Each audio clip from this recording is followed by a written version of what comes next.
Hey everyone, this is First Warn Storm Team Chief Meteorologist Brad Panovich. Quick update on what's going on with the severe weather threat today. Actually, the clouds and rain, as dreary and nasty as it is actually helping us out because it's keeping the instability down right now, because the potential is there today that we could see some strong thunderstorms and even some tornadoes. But right now, that threat appears to be mainly east of I-77, and I'd say eastern North Carolina and eastern Virginia, likely the highest risk. Here's what's going on right now. You see the temperatures as well as the satellite and radar together. Just quickly want to show you the dew points. Ridiculously high dew point here in Charlotte, 73. This is a tropical air mass. So on top of the severe weather threat, we obviously have a huge flash flood threat. You couple that with the recent rainfalls, it's not going to take much to really cause a lot of issues around here. So let's look at the Storm Prediction Center's basically probability of severe weather. Everything you see in yellow there, that's the slight risk for severe thunderstorms this afternoon. Includes all the Charlotte area down to Columbia.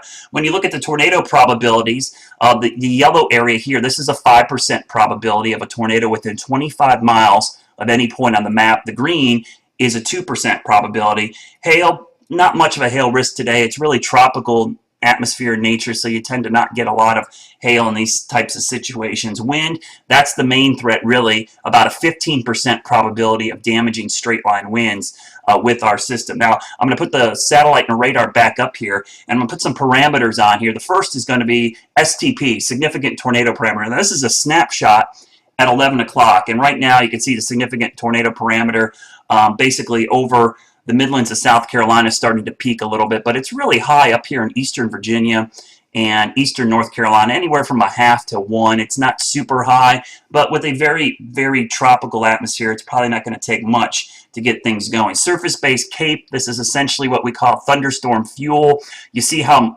much higher it is in the low country of South Carolina and eastern North Carolina. There seems to be a dividing line right here where things are a little bit more stable, but the sun is beginning to come out, and that's going to likely fuel some more instability and likely could get us some updrafts going. As far as shear is concerned, this is basically looking at the 1 kilometer storm relative helicity. You can see there is a bit of spin in the atmosphere across the Piedmont and eastern North Carolina.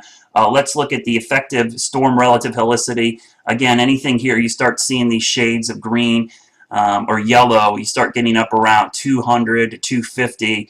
You've got enough twisting of the winds in the atmosphere to cause some tornadoes to form. The one factor that's really going to inhibit this is clouds and rain. As long as you keep the clouds and rain around, you will not get very tall thunderstorms to tap into that shear, which is from the surface to several kilometers into the atmosphere. You want to get that twisting of the winds. But you got to watch these individual cells which are forming with a tropical atmosphere. The cloud bases, or the LCLs we call, they're very close to the ground, so it's very easy to spin up a quick tornado. We're not looking at huge tornadoes. These are likely going to be weaker tornadoes that develop, but supercell parameter is another thing I look at, which is called SCP. You can see that is peaking across the Midlands of South Carolina up into the Piedmont of North Carolina, and then this is really where you see the highest risk here in the eastern part of Virginia. Up in this area, you see a lot of high STP values here and a lot down in here. That's because we've got some more sunshine in here. I really think this area right in here is the area we got to watch right in there, because that, to me, right now has the highest potential for supercells and for severe weather this afternoon. So that's just a quick update on what's going on with the current situation across the area. I just wanted to give a quick update on that so people had an idea what's going on. Let me do a quick loop here. I'll keep an eye on it throughout the afternoon, but right now our main threat, obviously more widespread threat, is flash flooding, but we'll have to watch as this line from the west approaches and we get a little bit of sunshine. We could see some stronger supercell thunderstorms which could produce tornadoes and damaging winds. So please stay weather aware today. I'll keep things up to date online, Facebook, Twitter, Google+, as well as WCNC.com. Grab the Charlotte Weather app or the Weathercaster app now. We'll keep things up to date there, send you push notifications, and of course, I'll be on the air today starting at 4, 5, and 6 on NBC Charlotte.